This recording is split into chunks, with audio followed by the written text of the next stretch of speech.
반갑습니다. 탈러스 역학의 탈러스입니다. 역학 만점을 위한 마지막 여정이죠. 문제풀이반을 진행하려고 합니다. 작년 12월 달에 저는 시작을 했었어요. 탈러스 역학의 기초 강의부터 시작했고, 그 다음에 기출 문제 풀이반도 했고, 그 다음에 기초 계산반도 했고, 기계반이었죠. 기계반도 하고 이제 마지막 여정으로 문제풀이를 하는데, 뭐 항상 얘기하지만 제 강의를 수강하시면 반드시 제 카페에 가입하십시오. 가입하지 않는 것보다 가입하는 게 너무 유리하다. 여기에 보면 질문도 있고, 그 다음에 풀리지 않았던 문제들을 여기에다 올려주신 분들은 제가 그 다 답변 달고 다 알려주고 하니까요. 가입하시고, 다시 한번 얘기하지만 강의를 수강하고 나면 일주일 안에 반드시 등업 요청하세요. 제가 이런 얘기를 안 하려고 그러는데 참 이상하신 분들이 좀 있어요. 강의 이제 열심히 듣고 난 다음에 자동 연장을 해. 기간을 연장해가지고 다른 사람한테 양도를 해. 어처구니가 없죠. 그런 일들이 많았습니다. 제 카페에 와가지고. 왜 그러시는지는 잘 모르겠으나 하여튼 그러한 이유 때문에 강의를 수강하고 난 다음에 일주일 이내에 등업을 하지 않으면 등업 절대 안 됩니다. 그러니까 등업해달라 이런 글도 쓰지 마시고 제 강의를 수강하시면 무조건 일주일 안에 제 카페에 가입하십시오. 가입하셔가지고 여러 가지 글들을 좀 보면 될 것 같습니다. 문제풀이반의 1교시니까 첫 번째 강의니까 오리엔테이션을 진행할 건데요. 오리엔테이션 내용은 또 이걸 겁니다. 또 이걸 한다고요. 이거 제가 몇 번째 하고 있냐 하면 제 강의가 올해 4번 있었는데 매번 강의 때마다 이걸 해요. 왜 이걸 하냐 하면 이것이 역학의 A부터 Z거든요. 처음과 끝입니다. 이것만 할 수 있다면, 이것만 정확하게 외우고 이해해서 문제에 적용할 수만 있다면 여러분 역학 10점 가능합니다. 간혹 가다가 시험을 출제하는 출제위원들이 나만 아는 거 내야지 이래가지고 그냥 아무도 못 풀게 그런 뭐 단답형의 관로를 열어가지고 이렇게 딱 하면 그런 건 어쩔 수 없어요. 예를 들어 자유물체도 같은 거, 그런 것들은 어쩔 수 없이 그냥 한 점 틀린다 하더라도 이 공식 내에서 나왔던 것들은 절대 틀리면 안 된다. 올해도 이 공식과 관련된 것들은 나올 것이다. 이거 다 나온다니까요. 자, 그러니까 이거 다시 한 번 더 정리를 할 거고요. 자, 탈러스 역학을 수강할 건데 탈러스 역학은 10점이 기본이에요. 그래서 10점 중에 10점을 다 맞는 것이 기본이고 나머지 공부는 열심히 하시는 겁니다. 역학은 10점 맞았는데 다른 과목이 부족해가지고 불합격했다. 이런 경우가 있어서 제가 말씀을 드리는 겁니다. 저는 역학만 여러분들을 제 등에 태우고 10점을 향해서 달려나갈 겁니다. 자, 그러니까 다른 과목들은 미리미리 잘 준비해 두시고요. 역학 한번 다시 공식 재정리해 보도록 하겠습니다. PFWPI. 저거 소문자로 써야 되는데 저거 고친다는 거 안 고쳤네요. PFWPI.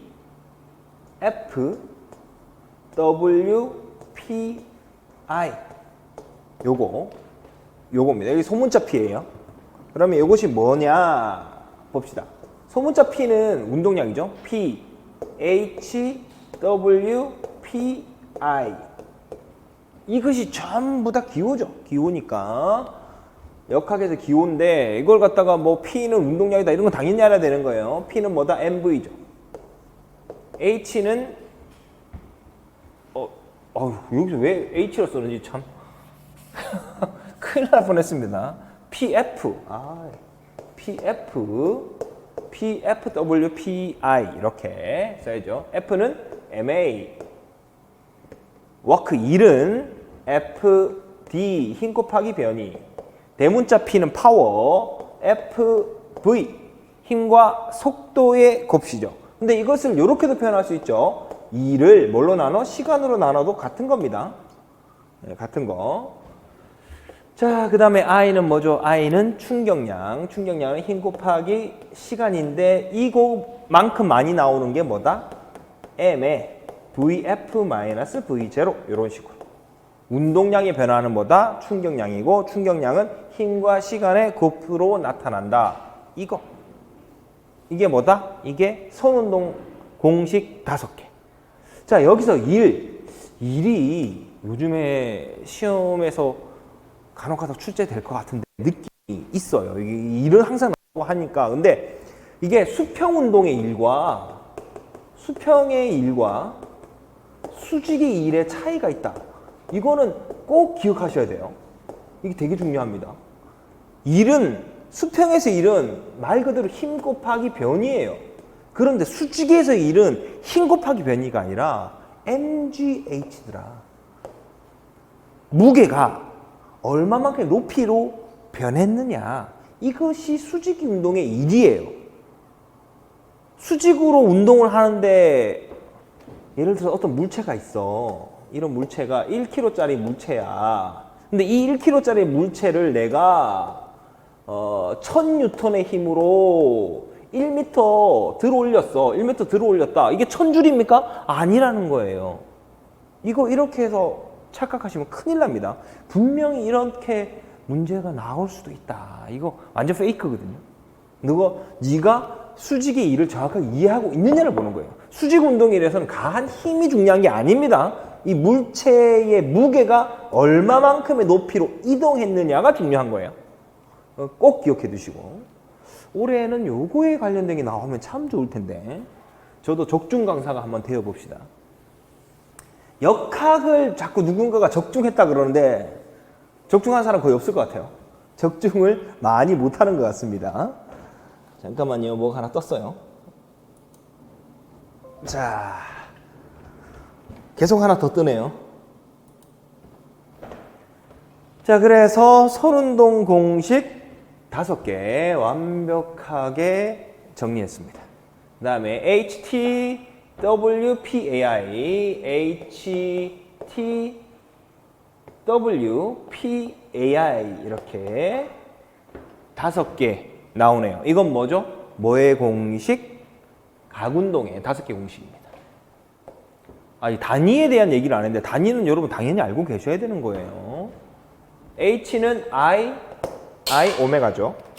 H는 각운동량은 관성 모멘트 곱하기 각속도다. 토크는 I 알파다. 그런데 요것도 나오고 토크는 RF다. 이것도 진짜 많이 나오죠. 둘 다 알고 있어야 된다. 모멘텀 곱하기 힘이다. 워크는 각운동에서 일을 각일이라 그러면 큰일 납니다. 그냥 일이에요. 그래서 요거는 뭐다? 토크 곱하기 세타. 요것은 뭐다? 토크 곱하기 각속도. 이렇게까지 정확하게 알고 계셔야 되고, 그 다음 AI는 토크 곱하기 시간. 이렇게. 그래서 요렇게 5개 반드시 알고 계셔야 된다. 자, 그 다음에 선운동 운동 방정식. 운동 방정식을 가지고 풀이하는 문제들이 많이는 안 나왔지만 한 2-3문제 정도 나온 것 같아요. 자, 운동 방정식으로 풀어야 되는 문제는 운동 방정식으로 풀자. 1, 2, 3이 있죠. 운동 방정식 1, 2, 3. 1은 뭐냐? 나중 속도는 처음 속도 더하기 가속도에 시간을 곱해주면 된다. 이렇게. 두 번째는 시간을 알고 있을 때 변이는 어떻게 구하냐? 변이 D는 V0T 플러스 2분의 1 AT제곱. 자, 그 다음에 세 번째 EAD는 VF의 제곱 마이너스 V0의 제곱. 요렇게. 여기서 하나, 둘, 3개 다 알고 계셔야 돼요. 이때 수직 운동이 되면 A 대신 뭐가 들어간다? 마이너스 G. 중력 가속도를 집어넣어 가지고 쭉 풀어야 된다는 것도 알고 계셔야 되고. 자, 그 다음 선운동과 각운동과의 관계. 저것도 나올 때 됐죠.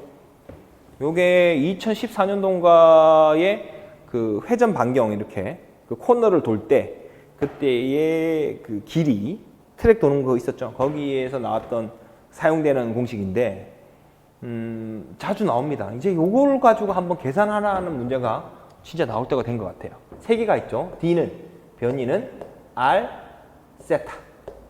요걸 양변에 T로 나눠주면 뭐가 된다? V는 선속도는 R 오메가. 그 다음에 접선 가속도 A, 선가속도 A는 R 알파. 이렇게 해서 하나, 둘, 세 개.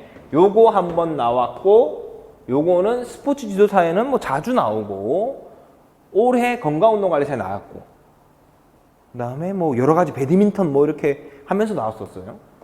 요것도 나오죠. 근데 요 계산하라는 직접적으로 안 나왔습니다. 이건 언제 나왔었냐면, 이렇게 피겨 스케이팅 하는데 남자가 여자 선수를 잡고 이렇게 돌리는 거, 거기에서 요 개념이 나왔죠. 그래서 요거 알고 계셔야 되고, 평행축 정리, 평행축 정리는 올해 나올 거냐고 물어보면 올해 나올 가능성이 없어 보입니다. 왜냐하면 작년에 나왔기 때문에. 평행축 정리는 우리 임용 시험에서 총 2번 나왔어요. 총 2번 나오는 거 정확하게 기억하고 계셔야 돼요. 하나는 다리, 하나는 팔, 부채, 그거죠. 그래서 이게 올해 나올 거냐 하면 올해 나올 가능성은 굉장히 낮아 보이는데, 이럴 때가 위험하죠. 올해 안 나올 것 같다 하지만 나올 수도 있습니다. IN은 새로 생긴 관성 모멘트는 ICM, 중심을 통과하는 관성 모멘트를 알고 질량 M, D의 제곱, 이렇게 나누어지죠. 이거 기억해 두시고. 자, 일과 에너지 정리. 저건 뭐 몇 번 나왔는지 모를 정도, 한 5, 6번? 제일 많이 나오는 것 같은데요. 저거 가지고 풀어야 되는 게 굉장히 많거든요. 저거 가지고는 뭘 푸는 거냐 하면, 자, 일과 에너지 정리. 일은 뭐죠? FD. 이게 일이에요. 이게 워크입니다. 그런데 일은 누구의 변화다? 역학적 에너지의 변화죠. 그러니까 델타 2분의 1 MV의 제곱. 운동 에너지의 변화의 변화 더하기 누구의 변화? 위치 에너지의 변화. 이걸 통해 가지고 뭘 알 수 있다? 힘을 구해낼 수 있거든. 물체의 가안의 힘은 얼마냐? 이걸 물어볼 수 있어요. 그죠? 그 다음에 만약에 힘을 주고, 즉 힘도 주고 변이도 줬으니까 일을 알려주고, 이때 어떤 물체가 이때의 어떤 특정한 시점에 위치 에너지가 얼만데 운동 에너지를 구해봐라, 이렇게도 나올 수 있고요. 그래서 일과 에너지 정리 중요하죠. 구심력과 원심력, 구심력 작년에 나왔어요. 그죠? 작년에 나왔는데 구심력과 원심력에 대해서는 늘 물어볼 수 있다. 대표적으로 구심력 하나 보여드릴게요. 요게 구심력이야. 요거 좀 돌고 있죠. 제가 여기 이 테니스 공에 어떤 힘을 가합니까? 구심력을 가하잖아요. 잡아당기고 있잖아. 잡아당기면서 이거 어떻게 이게 돌아가죠. 구심력은 원래 이렇게 잡아가지고 내가 잡아서 회전 운동을 하면 이 테니스 공의 중심으로 작용하는 힘을 뭐라 부른다? 구심력이라 불러요. 그래서 구심력은 이렇게 구해지죠. FC는 M, R, 오메가, 제곱, 이렇게 구해져요. 그죠? 요게 선운동에, 회전 운동을 하고 있을 때 구심력입니다. 구심력이 구해진 거고, 요 구심력의 크기는 같고 방향이 반대인 힘을 뭐라 부른다? 원심력이죠. 그래서 M, R, 오메가, 제곱에 마이너스, 이거 진짜 중요하다는 거지. 무조건 마이너스가 들어가 있어야 돼. 역학에서 벡터가 얼마나 중요하냐고. 벡터가 역학의 전부라고 해도 됩니다. 벡터를 이해하면 역학의 90%를 이해한 거라고요. 벡터 이해 못한 사람 노량진 바닥에 수두룩합니다. 우리에게 기회가 왔어요. 벡터를 모르는 자들이 한 90%가 된다 그러면, 벡터와 관련된 시험 문제가 나왔다 그러면 나는 맞추고 나머지는 다 틀릴 거니까. 그러니까 벡터를 두려워하면 안 된다. 그래서 보시면 요건 뭐다? 요것은 M, R, 오메가 제곱 이러면 이건 무조건 구심력이구나. 구심력이란 걸 알 수 있어요. 왜? 플러스 방향이니까. 그럼 마이너스는 뭐냐? 원 운동을 하고 있는 애 바깥쪽이라는 뜻이에요. 그래서 반드시 마이너스를 붙여주는 거예요. 이거 마이너스 딱 보는 순간 이거는 원심력이구나. 알 수가 있는 거예요. 원심력이구나. 이렇게 알 수가 있다는 거예요. 이거는 어디에서? 각운동에서. 회전운동에서. 그런데 이게 구심력이 이 회전운동에서는 반드시 생겨요. 물체를 회전시키는 강력한 힘이죠, 구심력이. 그래서 이게 구심력을 가지고 이렇게 돌아가는 거고, 이게 돌고 있으면서 요 테니스 공에 뭘 구할 수 있죠? 가속도를 구할 수 있어요. 관성 모멘트 알고 있으면 구심력에다가 구심력이 미쳐가지고 여기에 여기 공에 힘을 가하는 힘이 미쳐지면 힘을 가하면 어떻게? 이게 돌아가잖아요. 돌아가는 이 테니스 공에 돌아가는 각 가속도를 구해낼 수가 있습니다. 그래서 요거 요런 걸 한번 제가 모의고사 한번 생각을 해볼게요. 구심력 모의고사나 이거 제가 문제풀이만. 자, 그 다음에 이게 선운동에서 선운동하고 있는 물체가 코너를 돌 거예요. 코너를 돌고 싶다. 선운동에서 곡선운동을 해서 선운동에서 곡선으로 돌면서 각운동의 형태를 띠고 싶은 거예요. 그러려 그러면 마찰력이 뭐로 작용해? 마찰력이 구심력으로 작용하는 그 공식이 있거든요. 그래서 선운동에서 쓰는 공식은 FC는 M, R, V의 제곱 이겁니다. 이게 선운동에서 사용되는, 선운동에서 회전운동으로 전환될 때 사용되는 구심력의 공식이죠. 원심력은 다시 어떻게? 마이너스에 M에 R에 V의 제곱. 여기 반드시 마이너스 붙어야 돼요. 그죠? 벡터 앞에 붙어 있는 부호는 뭐다? 방향이다. 그건 모르시면 안 되고요. 그다음 마찰력과 수직항력. 마찰력도 중요하죠. 마찰력 FF는 프릭션 포스 F는 마찰력은 어떻게 구하냐? 뮤 N입니다. 뮤에다가 뭐라고? 이거 뮤 mg라고 적어버리면 나중에 문제가 돼요. 왜냐하면 mg는 물체의 무게인데 내가 아래로 힘을 더 줘가지고 수직항력이 커질 수가 있거든요. 그래서 무조건 mg라 쓰면 안 되고 그냥 뮤 곱하기 수직항력이다. 뮤 곱하기 수직항력. 이렇게 딱 기억하고 계셔야 돼요. 자, 그 다음에 수직항력은 어떻게 되나요? 수직항력 FN은 일반적으로 물체가 가만히 있으면 mg죠. 그죠? 근데 이것이 커질 수도 있고 작아질 수도 있어요. mg 플러스 이게 수직항력이 m에 g 플러스 a가 되는 경우도 있고 m에 g 마이너스 a가 되는 경우도 있어요. g 플러스 a가 되는 경우는 서전트 점프를 위에서 아래에서 위로 올라올 때 mg 플러스 ma가 되는 거고, 서전트 점프를 하기 위해서 아래에서 위로 오는 경우가 이게 되는 거고, 수직항력이 증가하는 형태가 되는 거고, 위에서 아래로 이제 점프하기 위해서 위에서 아래로 내려가는 상황이라면 m의 g-a가 됩니다. 요거는 위에서 아래로 내려가는 상황이에요. 요렇게까지 정리해 주셔야 되죠. 수직항력이 항상 일정한 값을 가집니까? 절대 아닙니다. 수직항력은 중력과 같습니까? 같을 때도 있고 다를 때도 있습니다. 특히 비탈면에 있을 때. 비탈면에 사람이 이렇게 서 있어요. 스키 슬로프 같은데. 그러면 중력은 이 방향. 수직항력은 밑에서 위, 이 방향. 다르죠? 그렇죠? 그렇기 때문에 수직항력과 중력이 크기는 같고 방향이 다를 때가 있어요. 크기는 같을 때가 있지만 다를 때도 겁나게 많다. 이렇게. 수직항력과 중력의 크기가 다른 경우도 존재한다는 거 꼭 기억하셔야 됩니다. 자, 그 다음 부력, 압력. 부력은 직접적으로 부력을 계산하는 문제는 안 나왔고요. 압력은 단 한 번도 나오지 않았어요. 왜 역학에서 압력이 안 나오는지 모르겠는데 압력이 중요한 역할을 하거든요. 어쨌든 공식은 일단 알아봅시다. FV를 우리는 압력이라고 합니다. 압력이 아니라 부력이라고 합니다. 부력은 뭐가 중요하느냐? 물체에 잠긴 부피, V. 그 다음에 로우, 물체의 유체의 밀도. 그 다음에 중력가속도 G.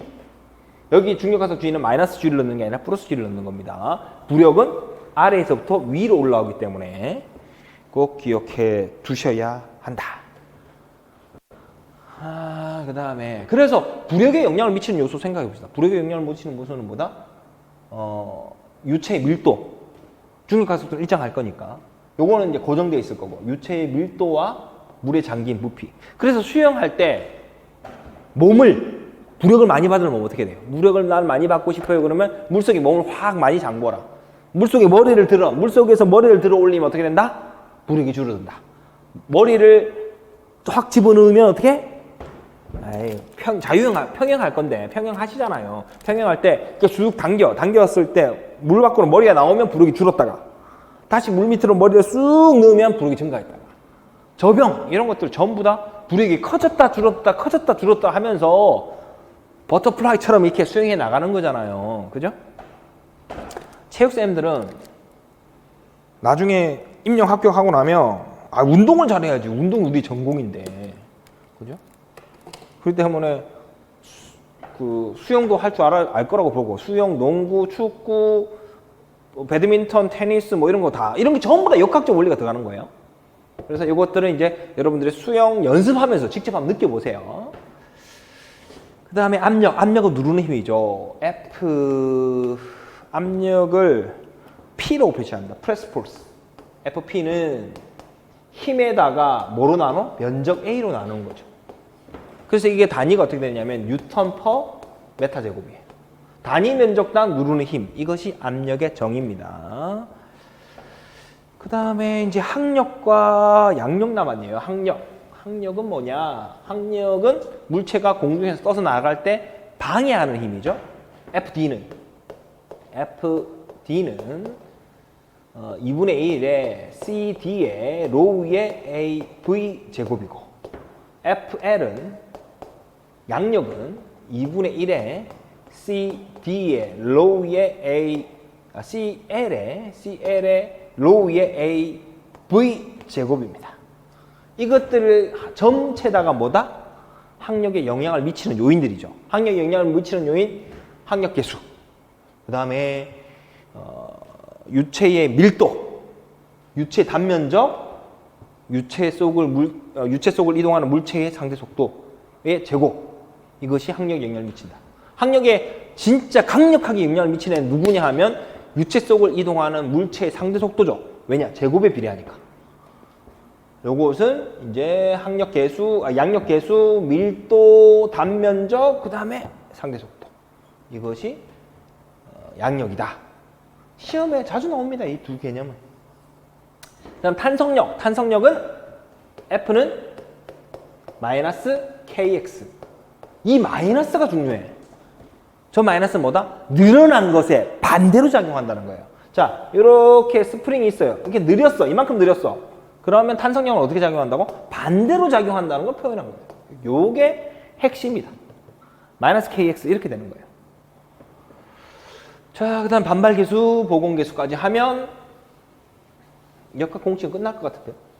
여기서 다 나온다. 여기서 무조건 다 나온다. 여기서 안 나오는 것들은 이제 계산이라든지 뭐 그런 개념이 아니라 그냥 마치 교육학이나 다른 것처럼 이렇게 단답형으로 이렇게 괄로 열어놓은 거 있잖아요. 이런 거. 자유문체 넣는 거. 그런 거 나오면 진짜 뭐 당황스럽지. 그죠? 그런 거는 이거 틀려라고 냈는데 그거 하나 틀려줘야지 어떡하겠어요. 그런데 이런 공식이나 이런 역학 공식을 통해 가지고 서술형으로 적는 거 그런 거에서는 절대 틀리면 안 된다는 거지. 반발계수 봅시다. 반발계수가 나온 게 꽤 됐네요. 2010 몇 년도에 나왔죠. 그 테니스 공을 농구공을 떨어뜨려 가지고 티 올라가는 거 0.8m인가 답이었던 거 같은데 0.8m 맞을 거예요. 그래서 반발계수 E는 어떻게 된다? 루트에 떨어뜨린 높이분에 다시 되튀어오른 높이. 이거 알고 계셔야 되고, 그 다음에 요거는 나와야 되긴 해요. 요게 나와야 되는데 이게 뭐냐 하면 이 위에랑 아래랑은 기호는 좀 바뀌어도 괜찮습니다. VA-VB UA-UB 이렇게 접근 속도분의 이탈 속도. 물체와 공과 방망이가 서로 접근할 때 속도 분의 이탈. 맞고 난 다음에 분리되는 속도를 구해서 뭐 씌워? 절대값 씌우면 뭐가 된다? 물체의 어떤 그 물체가 갖고 있는 반발 계수, 탄력 계수, 복원 계수가 된다. 이렇게 해서 역학의 공식이 거의 다 정리됐습니다. 여기서 빼고는 안 나올 것 같은데? 그죠? 자, 올해 몇 명 뽑는지 발표가 됐죠. 대략 뭐 400명이 넘어가는 것 같더라고요. 이제가 진짜 마지막이 되지 않을까라는 생각을 해요.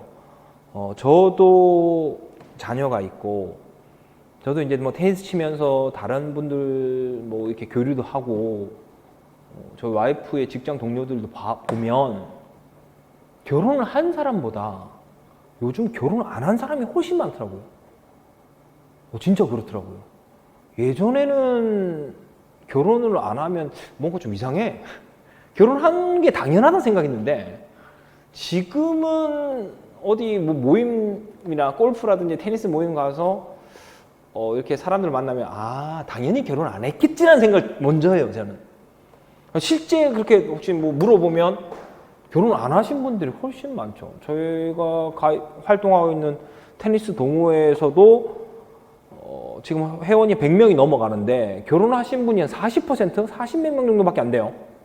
어떻게 하다가 조사가 됐는데, 그 얘기는 뭘 얘기하느냐 하면 앞으로 학생은 늘어날 가능성보다 확 줄어들 가능성이 무지하게 높다. 저희 애 태어날 때만 해도 48만 명, 48만 명? 40만 명? 이렇게 됐었어요. 지금 저희 조카들 태어나는데 30만이 안 되죠.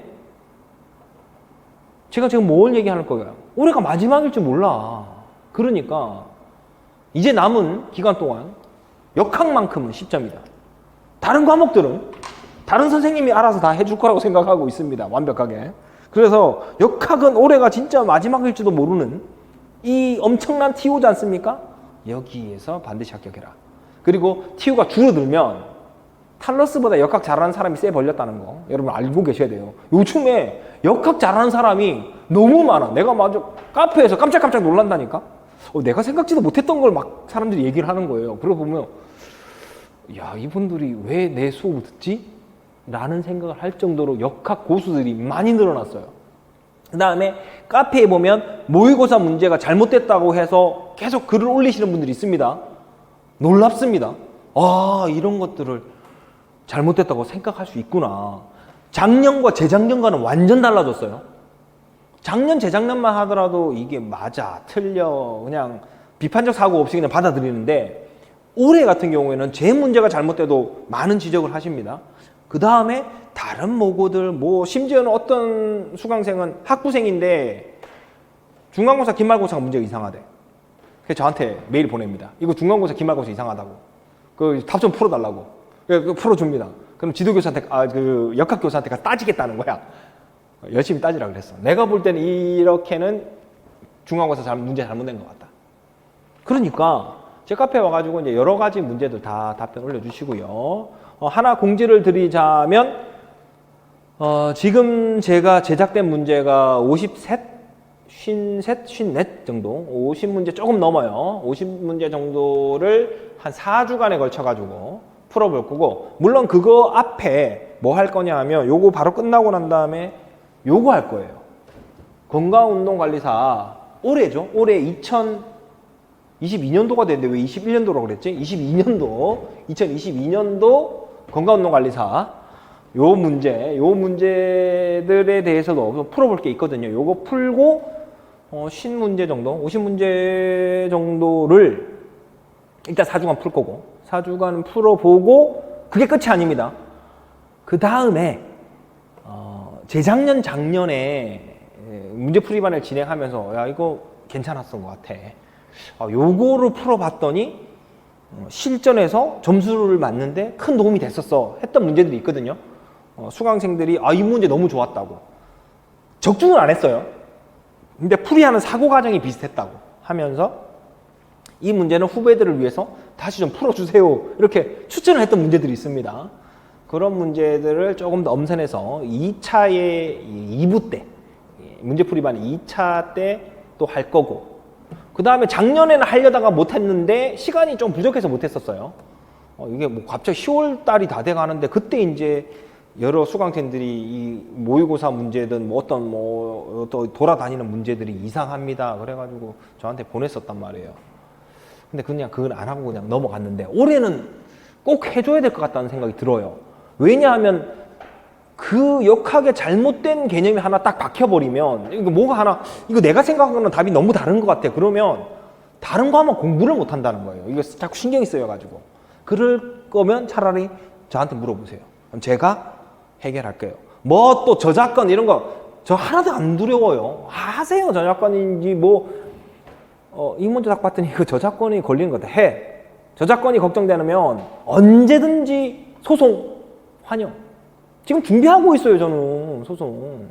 올해 이제 8월달 아닙니까? 8월달, 9월달, 10월달 되면 김현장부터 시작해가지고 저기 또 변호사들 만나러 가야죠. 왜 그걸 준비하겠습니까? 시험 문제가 잘못된 게 나오면 그건 이제 법리적으로 해석해야 되거든. 그래서 그런 거고, 뭐 내가 문제를 봤더니 탈러스 이놈이 내 문제를 도용한 것 같다. 그러면 조용하게 소장을 날리십시오. 소장을 날리는 건 나쁜 일이 아닙니다. 그럼 우리가 나이 다 먹고서 뭐 주먹 쥐고 뭐 이거 싸울 거예요? 이 법치국가에서? 그러니까 조금 법리적 해석이 필요한 것 같다 그러시면요 얼마든지 저희 학원 쪽으로 보내주셔야 돼요. 학원 쪽으로 보내주시면 제가 또 그 소송을 받을 테니까 뭐 그런 것들. 그 다음에 뭐 수강생들이 걱정을 하시는 분들이 있어요. 아 이거 했다가 그 탈러스 카페에 올렸는데 그래서 익명을 해놨습니다. 모의고사 그 문제풀이방은 익명이에요. 그런데 뭐 걱정이 돼가지고 막 얘기합니다. 절대 걱정하지 마. 만약에 수강생들 분들께서 어떤 소송을 받았어. 근데 역학과 관련이 없는데 누가 자꾸 소송을 했어. 저한테 보내주세요. 제가 도와드릴게요. 저는 변호사가 아니지만 저는 변호사의 조력을 많이 받고 있는 사람이기 때문에 법리적 해석은 전혀 두려워하지 마시고 어쨌든 탈러스 역학 마지막 여정을 함께 하도록 하겠습니다. 오리엔테이션은 여기까지 하도록 하겠습니다. 고맙습니다.